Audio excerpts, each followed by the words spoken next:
welcome to the public hall and an opportunity to be with Karen Shenton-Stone, who's, as you know, our only candidate for Constable, the elections to be held on the 22nd of June. Despite having no declared candidate to oppose her, Karen has told me she wanted, nevertheless, to go through the motions, present her policies, ideas for the future, how she would want, in her words, to continue delivering for the parish and the parishioners.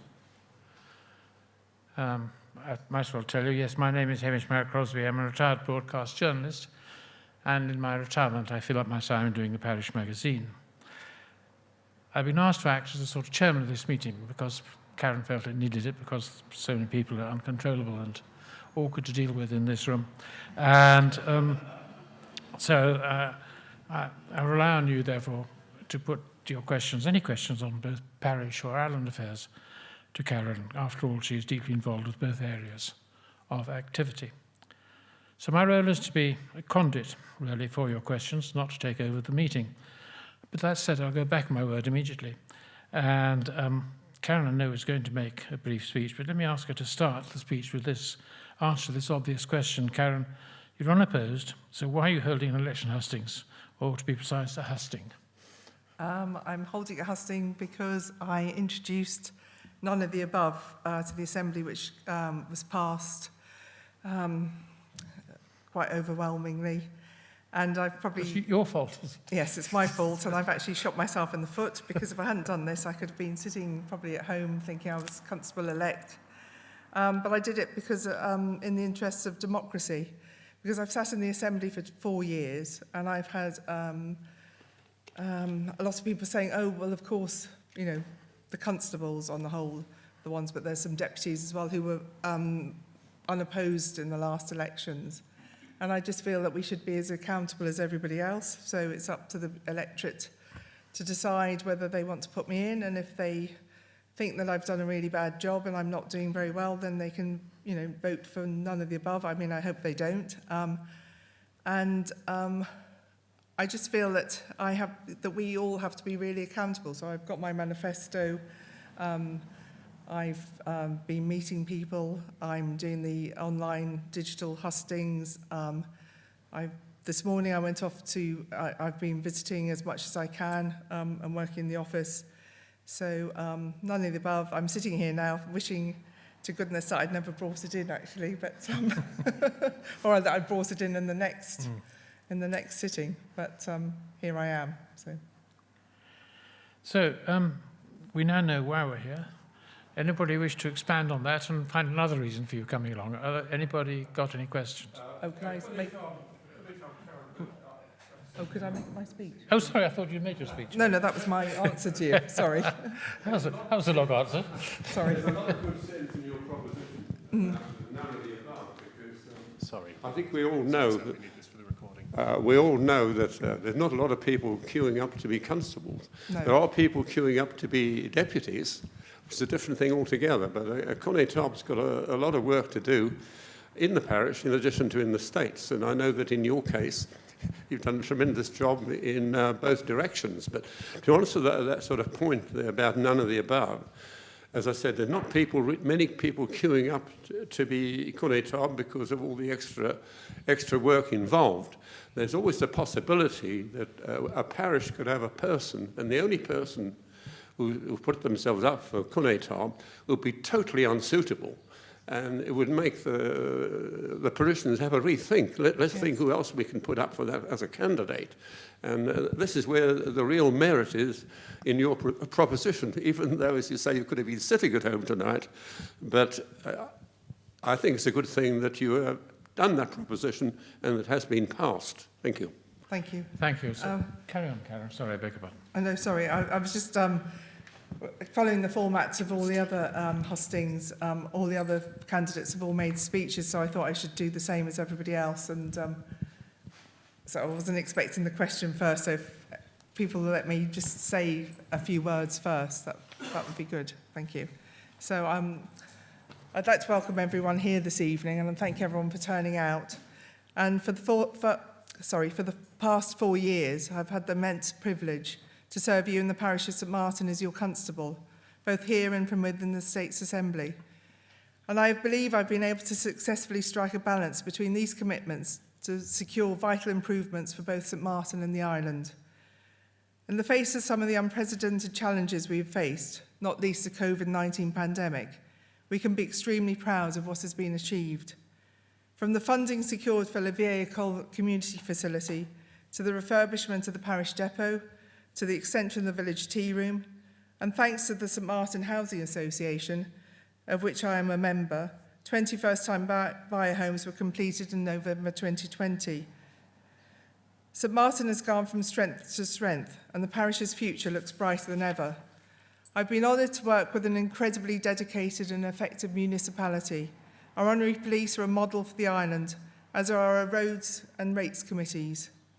Likewise, the procurers have provided exemplary support and scrutiny of parish finances, and we can be proud of just how much we've been able to deliver from within our means.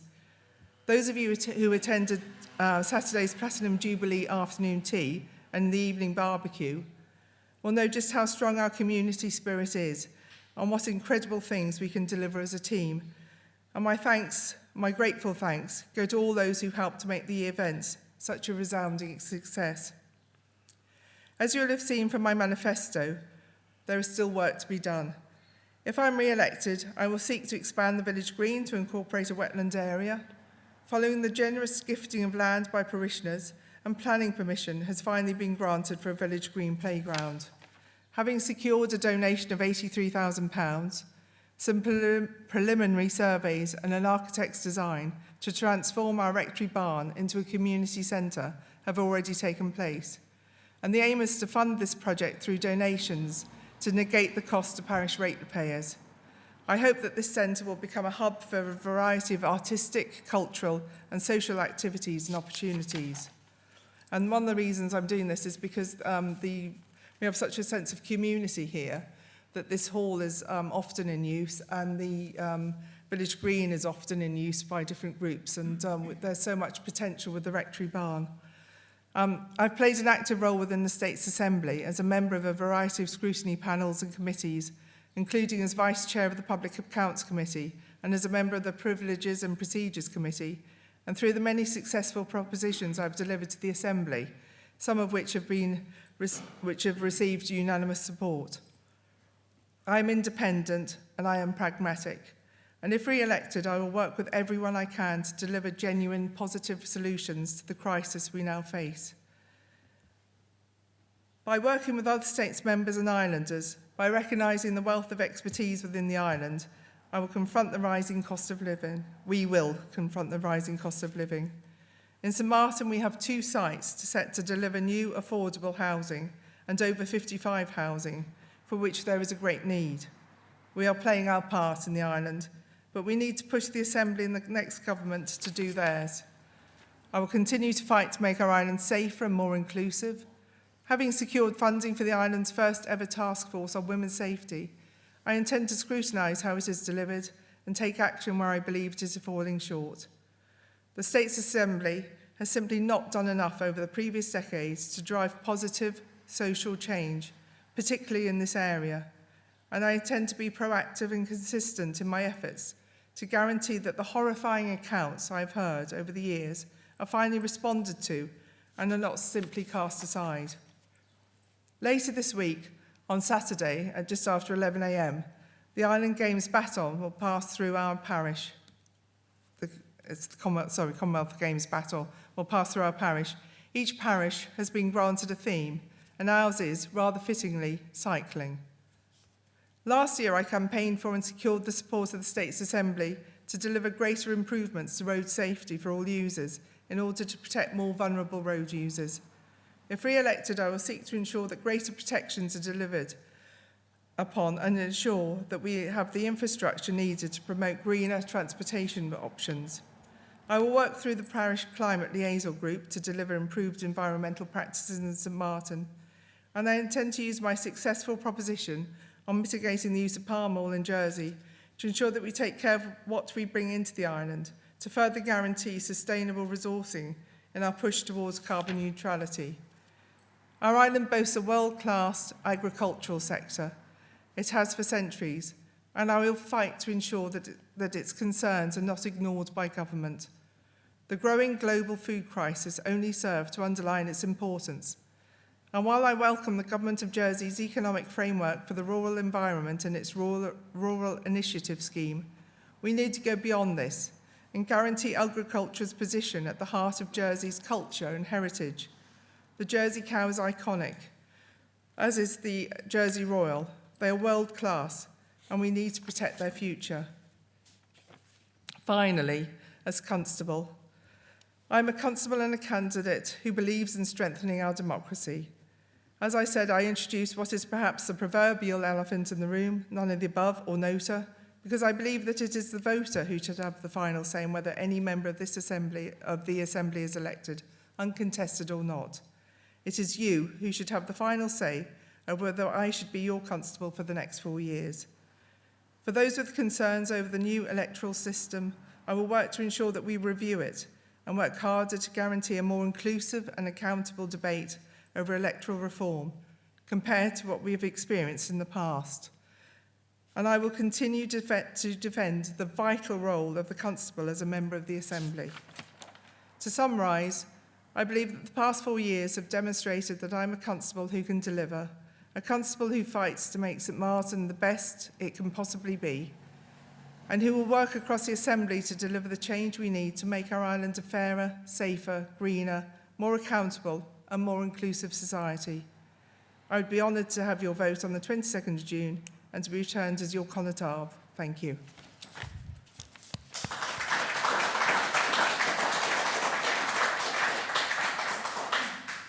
Thank you, Karen. I've got a couple of questions I can hold back willingly till later. If anyone on the floor would like to ask something of the Constable. Yes, I will. Yeah. Could you give your name, please? Andrew Tate. First of all, there's nothing to... Oh, right, okay. I have a query. First one is about Charlie Parker. Yes. Now, he was employed by the States on one contract for one employment. Is that correct? Yes. Nothing else. He took on another job and therefore broke the contract Yes. and left. Will you please explain to me why he received £500,000 on breaking his contract, organised by the States? It's public money. It wasn't discussed with the public as far as I know, so I'd like to know why that happened. The second question, now this is a personal one. I have a grandson who was born in Jersey. He had to leave Jersey because his mother went to London, to England. He was 6 months old. And she stayed there, she got married there. He educated there, he went to university, got a good degree, had a good job. She came back and now lives here in Jersey. She is my stepdaughter. And he's come back here. And for some unknown reason, he cannot buy a house for 10 years. He cannot rent the ordinary flats for 10 years. Yeah, I think there are other types of flats you can rent. So he's living with his mother. But he's 29 years of age. He was born in Jersey, which I think makes him a Jerseyman. I don't know what anybody else thinks. And he can't buy a house. He's a young man, got a good job here at a lawyer's firm. He would like to stay here, but he's very seriously thinking of leaving the island. And we're all told that we're all full of oldies on the island, aren't we? And they want young people on this island, I would have thought. And on the other side, rich people that come onto this island can buy, it seems, as many houses as they like. Now, I don't know whether they do it through companies or Can what. you come to the end of the question soon? Sorry, I will. So that's my question, basically. I don't understand the law for my grandson. And I don't understand why the States gave Charlie Parker, who broke his contract, £500,000. Well, to answer your first question, it wasn't discussed with the States members either. It was decided by the States Employment Board. So, and I'm not in agreement with it. I think that, yeah, he broke his contract. He didn't deliver what he was supposed to deliver. So I don't agree. But it was not, it didn't come before the States Assembly. We didn't vote on it. We had no say in it. So, Why not? I mean, £500,000 is a lot of money. It's our money. It is our money. He broke his contract. I thought Yes. he had a contract with the States of Jersey, not breaking it. Yes. Well, there was a majority of us who totally disagreed with it. But we actually had no say in it. So you'd have to put that to the Chief Minister and the government, which is why I think they've failed us in many areas. And the second point about your son, I'd be happy to talk to you after this and find out some more and look into it for you. Thank you. Anybody else like to raise a point? Yes. You made the comment. Was it? Okay. Thank you. You made the comment in your presentation about electoral reform. Yes. And I think there have been a lot of comments made about the situation where people now are not getting the same number of representatives in the states as they used to be able to. What would your thoughts be in relation to reforming the way it's done? Would that be an introduction of the senators back again, or would it be an island-wide election like in Guernsey, where all the islanders vote for all of the deputies in the states? And if I could at the same time perhaps ask a second question, again in relation to your position as a member of the states. We have, certainly at the moment, 3 nominees for Chief Minister, Mr. Boliat, Sir Philip Balash and Christina Moore have expressed an interest in the job. One suspects, possibly depending upon results, that there may be other candidates, and possibly, I am assuming, I don't know if it's correct or not, that perhaps Mr. Mesick might put himself forward if the Reform Party get enough votes. Who would be your chosen candidate of those who have been identified at the present time?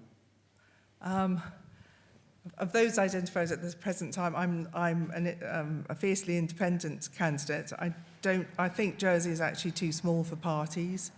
I wouldn't like to see a party taking over. I would not vote for Sir Mark Boliat. He is not resident in the island full totally. He still has his house in London, as far as I can gather. He still travels back quite often. So I don't think he's a good candidate. And I do believe there's going to be other candidates coming forward who haven't mentioned it yet, but I would probably, because she's independent, I would go with Christina Moore at the moment, but that's not, there might be other choice, but I do not want to see, I'll put it on record, I do not want to see the Alliance Party in government, because they are mainly the government at the moment, and I don't think they've done a terribly good job.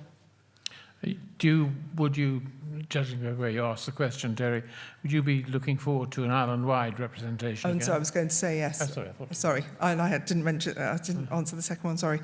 I would think that, well, if I am elected, I would like to go for. I wouldn't go for a ministerial post because there's so much work to do in the parish. But I've been on the Privileges and Procedures Committee. And I would really like to have the chairmanship of the Privileges and Procedures Committee, and we would look at electoral reform more fairly. And I think it's better to have an independent states member chairing such a committee. And I think we would probably we would be looking towards having an island-wide mandate, because, as you say, it's not fair that our district has 3, somebody else has 5.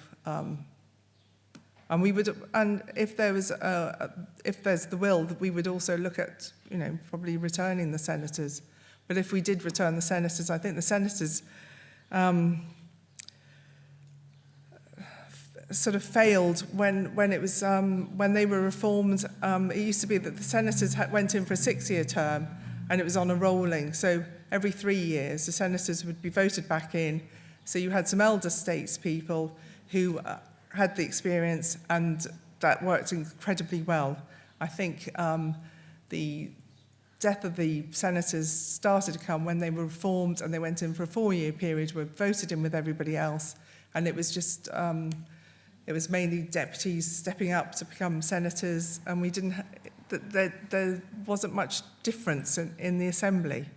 So I think if we brought back the senators, they'd have to go back and be different in some way like they were before. I think it worked really well when you had 6 years as senator, and for 6 years, and then every 3 years you had the senatorial elections.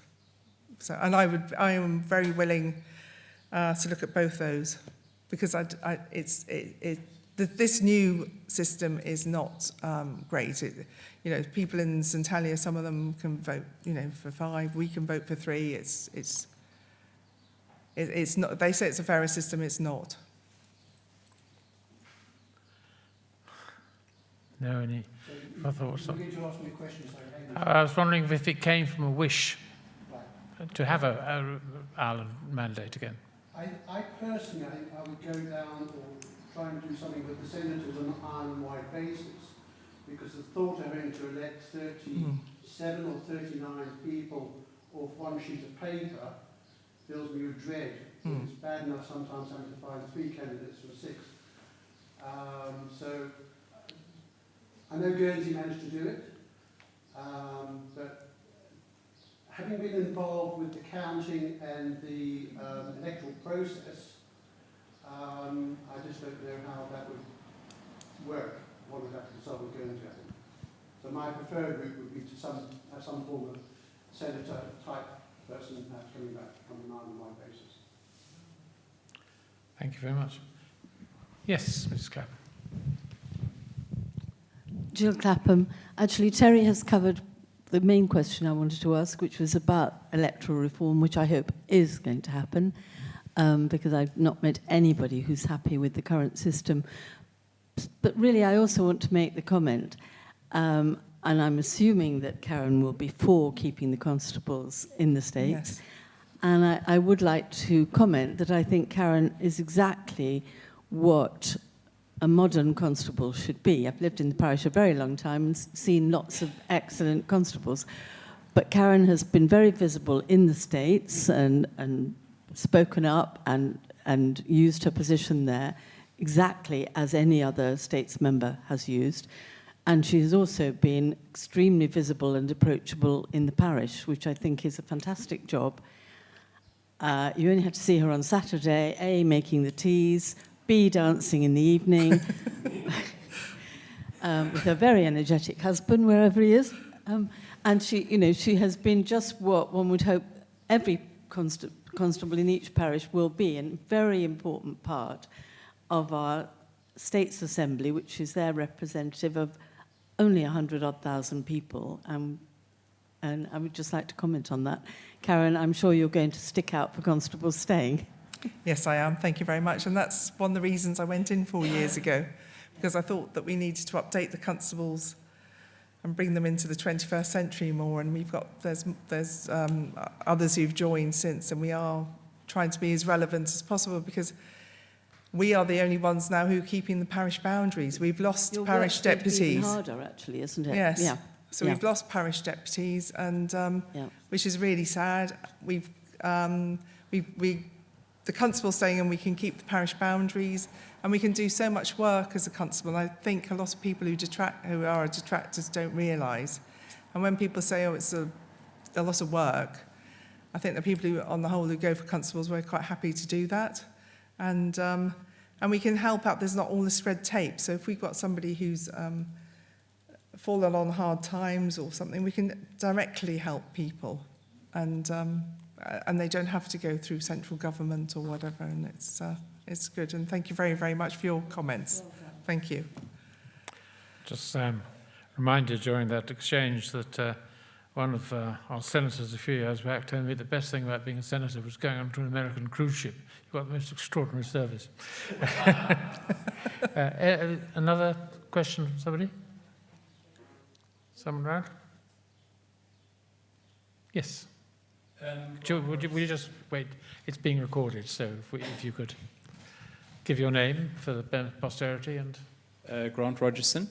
I'd just like to ask some questions around your experience of your time in the last 4 years, because I think there's we talked about the electoral reform, and I think there's certainly endorse what everyone's been saying. But the things that have worried me a little bit about, and you've sat on the Public Accounts Committee, yes, as on the scrutiny panel there. The impression I got as an outsider, and I'm new to Jersey, I've only been here 7 years or whatever, but the impression I got when Charlie Parker came in was to try and improve, invigorate, streamline, whatever, the civil service in some shape or form. Now we find out that obviously he wasn't able to complete his task for the very reasons we know, but we've now got a civil service which is another 800 people. The impression I get is you can't access a lot of the government services that you could before. You can't even go to the the tax office anymore to get simple questions answered. You know, my wife works for Citizens Advice. People come into Citizens Advice now asking for assistance on how to complete a tax return, or simple questions about where do I put my, the children's allowance. Is it better for me or my spouse or partner to have it, etc., etc. So I get a sense that whatever Charlie Parker came in to do either didn't work or was a failure. But we also seem to have grown the numbers in the civil service, but the service delivery isn't there. And I know there's been a feeling within the states that there's been this loss of the state's oversight of the civil service because of the Charlie Parker thing. I'd just be interested to know what your experiences was and what you think you might be able to do differently in the next state sitting on that whole, on this area of managing the civil service better. Well, I think we're really lucky that we've got a new chief executive in, Suzanne Wiley, and she seems to be polar opposite of Charlie Parker, and she's very much for, he never really wanted to listen.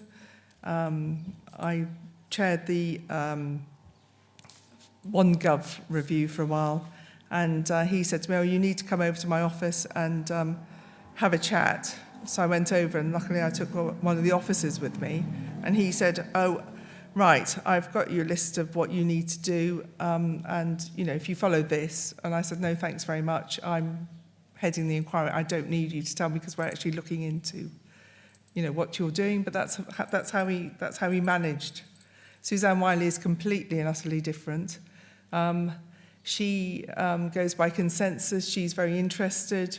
She had been in the island for, I think it was 4 weeks, came to the committee to Connétable. She'd looked right into all the honorary, into the municipalities, honorary policing. She really does her homework. She's really very interested, and she leads really, really well, but she'll take other people's opinions on board, which I don't think he did. And then as for the extras at 800 staff, because we've just been through the pandemic, a lot of people were actually brought in to do extraordinary jobs which you normally wouldn't do. So I have the understanding that a lot of people it's going to be reduced again because people were actually brought in to do specific roles within the, to keep the island going for the pandemic.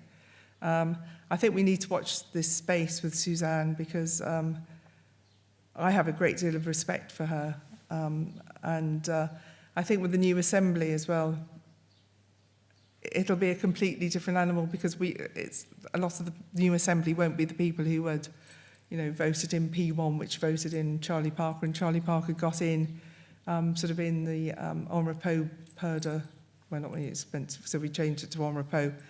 That was sort of sneaked in 4 years ago, just before we... Can I ask a supplementary? It's a time when the States Assembly stops because of the election, and so nothing is meant to happen.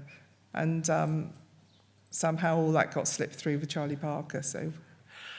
Yeah. Were you surprised to suddenly discover that there was a government of Jersey as well as the States? To be honest, I know there's that discussion and debate, but I'm too new to the island to understand the distinction. Yeah. But I know that there's... there never was, but suddenly there became one. Yes, yeah. Was this, Karen, because there was too many powers passed down to the civil service? I think he... Or did he invent it? He invented it, really. Well, there's too many layers now. There's too many layers of managers. I think he was meant to slimline it, and I can't remember exactly, but Caroline might remember that. I think it's 5 layers now, is it, of managers or something like that? It is. And that's why you can't sort of get to who you need to see. And they've also the central government. So we were told at the public hall and other parish halls were told, you can help parishioners fill out tax returns and everything. So they were trying to take it away from central government and just told us we could do it, but we don't have the capacity for that. For example, in our public hall, we've got sort of two full-time and one part-timer, so, and a huge amount of work to do. So. And you need a certain level of expertise. And, yes, you know, yeah. But I suppose that was my concern, is that I don't make use of a lot of those services myself, but it's interesting because through my wife involved in citizens advice, I hear so much of the difficulty ordinary people, and often people, you know, in pretty dire straits, yes, struggle to get, you know, access to what I would have thought should be available for people, you know, in those situations, that they should be able to find somebody in government who can help them. I mean, that's what, you know... That's what we should be there for. Exactly, yes. Exactly, and that for me is quite distressing. It is very distressing. And I was trying to link that with the extra 800, but I understand what you mean. It's sort of maybe it's a temporary situation, and it'll rebalance itself. Thank you. Another question? Anybody? A point to raise? Thank you. Promise not to say vote for me, Caroline. No, I promise I won't. I'd like to know how Karen imagines the new system to be working with deputies, because obviously, historically, you've had one deputy allocated to St Martin, and now you'll have 3. And I just wonder how involved you expect the deputies to be in the parish, and how you will operate with them. Right, well, we had our Roads Committee meeting on Tuesday morning, and so on the Roads Committee, it was, you know, the next broncage. So I said, well, do we invite one deputy, or do we invite all 3 of them? Anyway, we obviously are inviting all 3 deputies, whoever they are, to our next broncage. And it's things like that we'll have to work around. We're not quite sure. I should think some of the new deputies will want to work more closely with us as a parish than others will. And we hope that they will, but who knows? I mean, we're very welcoming here to the new deputies. Yes, we'll have them at the broncages, and it's one of those we have no idea until it starts working what's going to happen. Karen, I don't know whether you think as well, but reading through a lot of the, not just people standing for election in our parish or twin parishes, but a lot of their leaflets coming through the door or published somewhere or reading on the line, they never mention anything about the parish they appear to be standing for. It's just, this is a vehicle to get me to where I want to be. And you'd expect them to sort of vanish, never be seen again. So, I don't know. I mean, it'd be quite nice if they... I mean, who does a parishioner go to get something done? The deputy or the constable? Well, you should be able to choose, but will the deputies want to? I don't know. How do you feel? Well, in Grouville, I've always been a hands-on deputy. Sort of, I try and split my time, parish, states, and area of responsibility. But one of the candidates for Grouville Constable said that they feel that with 3 deputies, the deputies are going to be divorced from the parishes, which seemed strange terminology, but I just wondered how Karen felt and what she expected and what she would like, what kind of involvement she would like. Well, I'd like to work closely with them, because I think then we could get a lot more done, but it depends really who gets elected and whether they're going to, want to work with us, or if they're never going to be seen again. And that's why we have to be really careful about who we vote in.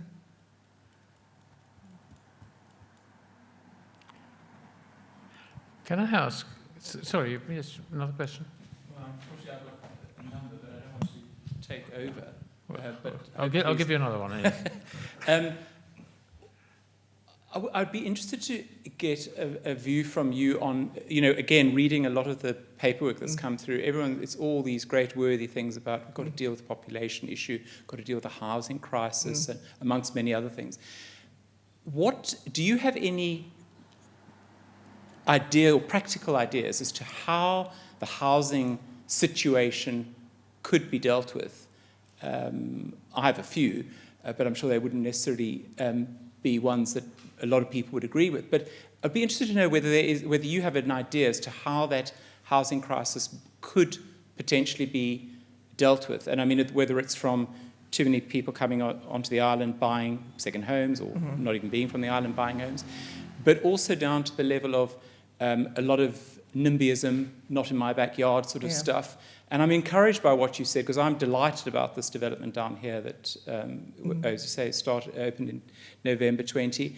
And I was encouraged in your speech that you mentioned another one or two similar things. That, to me, is really encouraging to know that something's going on like that. But I'd be just interested to know what you think about how the housing crisis could actually be dealt with from a practical point of view, rather than just saying we need to deal with it.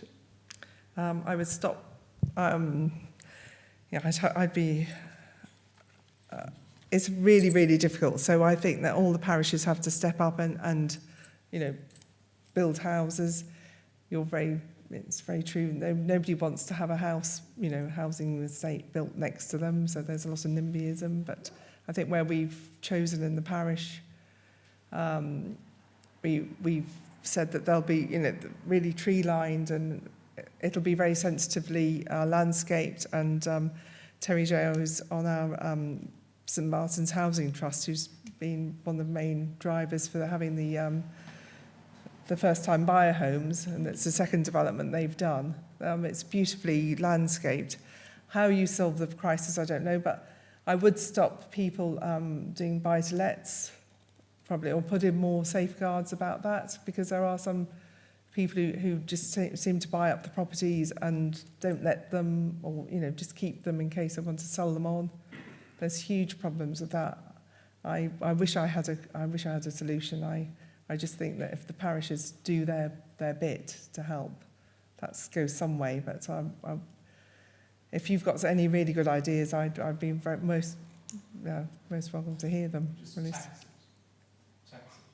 Oh, tax the yes, yeah. So, whether you introduce cold bed nights or whatever it is, this nonsense of having unoccupied properties and stuff like that. You just tax it. You do what they, even you hear in Wales, they're going to second homes, they're going to get 3 times the council. Yeah, that's true. Whatever. Yes. There's a way in which you can manage that. And also, dare I say it, although I'm sure it'll be very unpopular, but that if it's not your primary residence, you pay a capital gains tax on it. Yeah. Or on a sliding scale. I lived in Switzerland for many years, where it's there's everyone pays capital gains on their property, but it slides scale, so it just stops the speculation. And I think you're right. I think there's a lot of speculation. I don't think I'd be against buy-to-let, because I do think that there's a demand for rental properties. There is. I just meant, but excessively. And all that sort of thing. There's definitely a way in which it can be better controlled, I believe.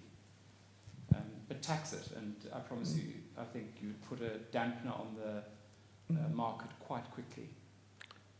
Thank you.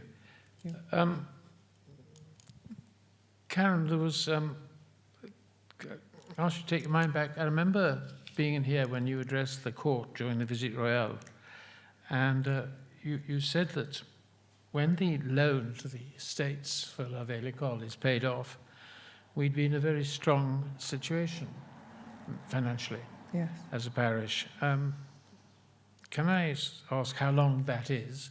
And does that mean as ratepayers we can look forward to a nice steady non-rising rate? It will be in about 20 years, yes. Leave my children. But you have to, yes. I think we've done it really for the future generations. We should be a very secure parish financially, and hopefully the rate then can be stabilised or kept quite low, actually, with our income. Excellent. Now, I don't want to drag it on just for the sake of it, but if anyone's got any points they really wish to raise, in a moment. At the back.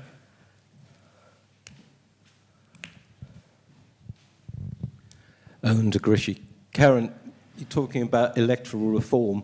Yes. I know it's not very popular for turkeys to vote for Christmas, but had you given thought to actually cutting the amount of politicians that actually sit in our state's chamber to a much more manageable size for a population of 120,000, because that's where we're heading?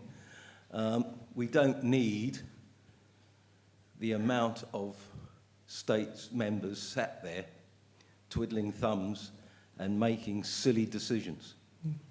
It has been looked at, but obviously nobody's brought a proposition forward for it or has voted on it. We do need quite a substantial amount of people in the States, because if you think about the government roles and then you have scrutiny, and I know one of the new parties does not really want scrutiny or questions without notice, and to me that's not democracy. But it is something that, you know, we can get. I would look at the amount of states members. If I get privileges and procedures, I would look at the number of states members and see if it can be streamlined slightly.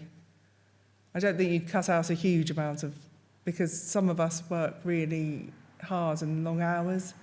And I think people don't appreciate just how much goes into, how much work. I think some people see us in the States Chamber and think that's all we do. And there's some really effective States members, but it has been brought up time and time again that we should be streamlined, and it's come up a lot in this election. So, yes, if I'm a member of Privileges and Procedures, I will make a pledge that we will look at that. One further question for you, Karen. Assisted dying. I know this was passed by the Assembly to look at it further down the line. Yes. I was just wondering where you stand on assisted dying. Well, it's my records on hand, my voting record, you can look up, and I made, it's a very difficult one. And I think if you've got all the safeguards in place, and I did make quite a long, detailed speech, and quite an emotional speech, and I did actually vote for it. It's not something I voted for lightly. I voted for having witnessed, well, both my parents actually, what they went through, but especially my mother, who had no quality of life and had broken bones and dementia, and yes, I did vote for it, but it's not something that I did lightly, and it took an awful lot of thought. And I know that I don't think you're for it, but That is correct. Yes. Thank you.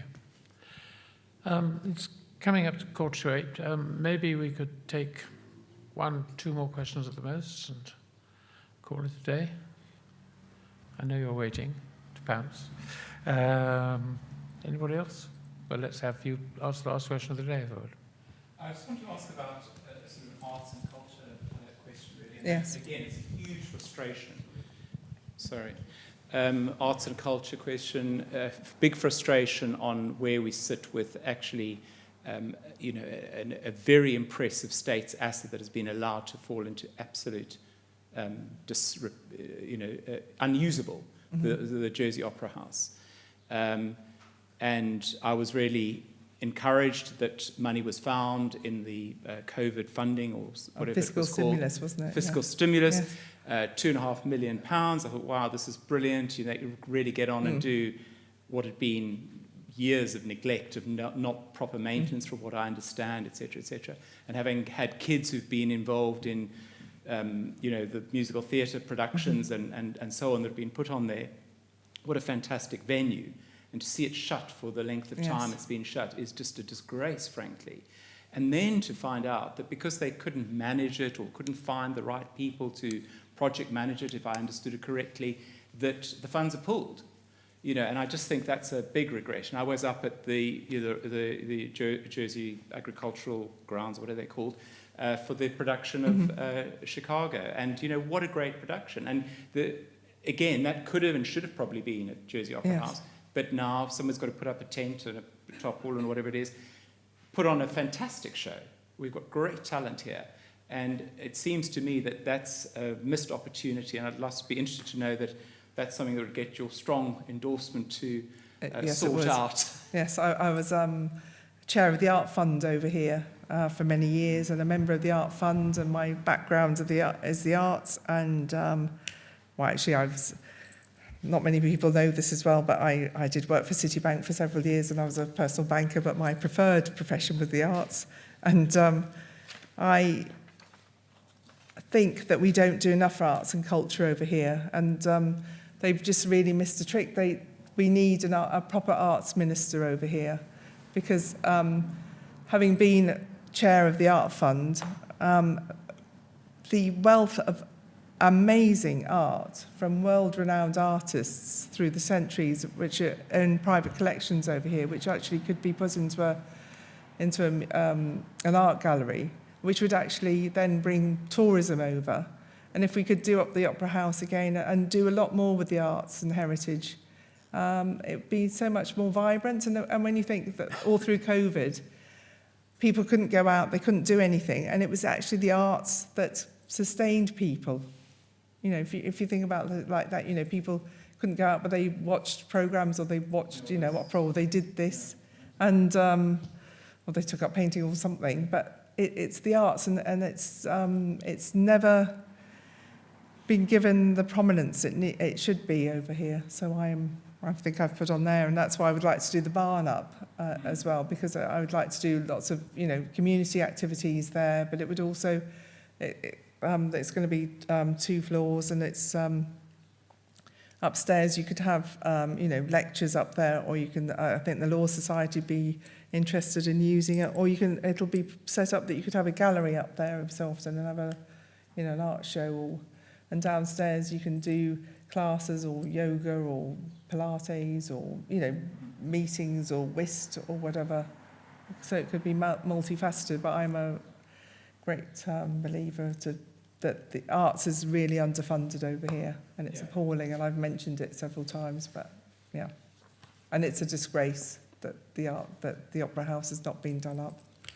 And it's a missed opportunity. They had the money, and now they've taken the money back, so yeah. Appalling. Okay. Well, Karen, I think you didn't have to do it. No. But you did it. Yes. Thank you very much. Thank you. Thank you.